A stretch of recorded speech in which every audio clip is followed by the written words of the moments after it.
Welcome to The Code. Construction, design, engineering. This is India's #1 construction podcast.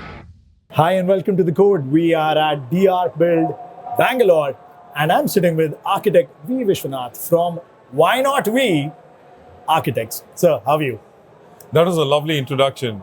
It's short and crisp because I know your introduction will run long with the years of experience that you have. Smart, yeah. We're at DARC Build. How's the exhibition turning out for you so far? And what are you looking forward to the most? One of the things, we always, as an architect, material plays a very important role. Yes. So, along with design, you also need to know your materials. You need to know what kind of software you're using. So, we always come to exhibitions just to make sure that we get knowledge out of this. Yes. What's the one thing which really I like about this time and the last time what I've seen with DARC is it's not too huge. Because when we go back home, we should also go back and sukoon se sone ka. I know what you mean. I mean, you know what? I don't want to have so many brands that I forget about it. And then you get lost and we get lost and we lose mixes them. up. Yeah. This is something which is nice, and it's not too many brands. It's not too long. You spend half a day, and and also we tend to meet some of our very good architect friends. Yeah. And interior designers. It's a good. You make a good day out of it, yeah, right? we make a good day. They've created these different arenas, which is also something I like, and they segmented it very differently. I want to talk about some of the work that you've done. A lot of auditoriums that you do. You've designed the Huda metro station and the commercial retail spaces down there. When did you fall in love with architecture as a field first? That's my first question to you.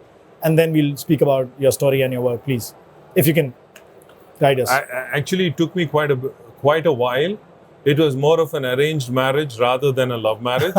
Okay. And fortunately, I fell in love with my wife also, who is an artist. Nice. And she came to our office to do the 3Ds. What I really loved about the reason I started loving architecture was I started teaching. Oh. And that's when I said, oh, wow, this is such a fascinating field. Architecture is something which takes time for you to start breathing. Yes. You start getting more passionate as the day goes by. And the evolution of the design mind. Absolutely. And the second thing is, we can only experience architecture. You cannot go to the table and teach somebody what is architecture. I know what you mean. So that experience, it's, architecture is like the architecture is like a storyteller. Yes. So if you're a good storyteller, if you're able to sell your story well, and if you're able to convince finally the end user, I think it makes a great sense to me. And you design big spaces, public spaces, and you're talking about the end user. What kind of a depth of thinking does that require? Because it's not the guy who's commissioning the job to you. It's the person who's going to use it, isn't it? I keep meeting a lot of architects. Everybody I sit down with gives me a different way to think. I am not an architect. I'm not an interior designer. I'm just somebody who's a construction enthusiast. And I've been in this industry my family's been in the industry for 60 years, but I happen to be in the center of it. And that's why the podcast. But what's one giveaway you would want to give to a new architect, especially today in this cutthroat, competitive world, जहाँ softwares पूछे जाते हैं कि कौन सा आता है, but creativity शायद इतनी जल्दी जज नहीं हो पाती. What's your one giveaway for youngsters? I think the one giveaway would be do a solid case study. Okay. I remember, since you're from Delhi, yeah, when we designed this Huda City Center, I must have gone, I'm not a million times, but at least a dozen times just to sit in Rajiv Chowk and see the kind of passenger movement there. Because each one who goes into the interchange station or any of these stations, they hardly have any time. Right. So the movement has to be really quick. Yes. And the queuing distance, like if they want to buy a ticket or something like that, they can't be in a hot sun because the conditions are extremes in Delhi. Yes. And they cannot be left to stand in long queues. So I think when we design, say, colleges or schools or institutions, like for example, we were redesigning the library for Indian Institute of Management, Bangalore. Okay. And when we were redesigning that, it is a large space. So we went and spoke to the students there. Yeah. So the students said, wow, I mean, as an architect, you love the building.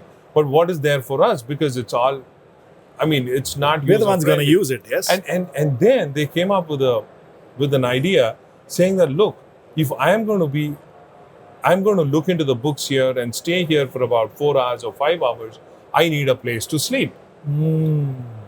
You know? Absolutely. So we designed those spaces and the couches in such a way that they can just take a small break. And so, you know, and we designed something called Hall of Fame so that they could see the publishings of their own faculty. Yeah. So I think it's all about, architecture is all about energizing the society.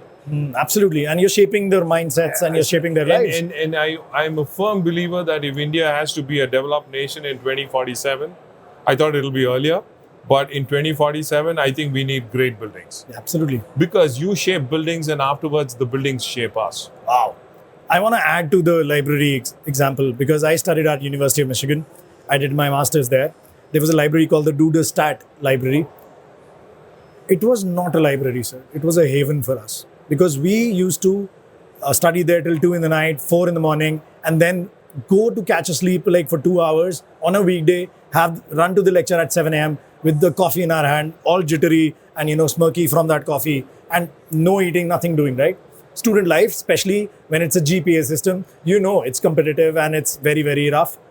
But that library was such a haven for us. We had our lockers there. We had really well lit up rooms, high ceilings. It used to make us feel so comfortable. There was no light hitting our eyes. There was no artificial light that was created to, hurt our eyes at all. It was a very, very comfortable place, and it was not too comfortable for us to go to sleep. You know, we used to work a lot there, and I think it was a very well designed space. And just drawing from your analogy and how you work around spaces, Vishwanath sir, it was amazing. Just this small conversation that I've had, and I think we'll keep a due one in the future, and where I'll come and visit your office. We'll have a long conversation over a cup of coffee. Absolutely. And this was at DARC Build. Next one will be at your office, and I'll see you very soon. Or if you fly to Delhi, because we are doing DARC Build in August as well. And if you're there, I would love to meet you, and it'll be a nice conversation. Please do make an effort to say hello, and please come and show up at our podcast booth. Sure. This was architect Vishwanath, and why not we? Why not we? Absolutely, what a great motto. And we are here at DARC Build. I'm meeting amazing architects here. I'm meeting amazing professionals here. Why don't you come around? Why don't you see it for yourself? I'm Rishabh Agarwal, your buildmate friend. This is the code. Have a great day.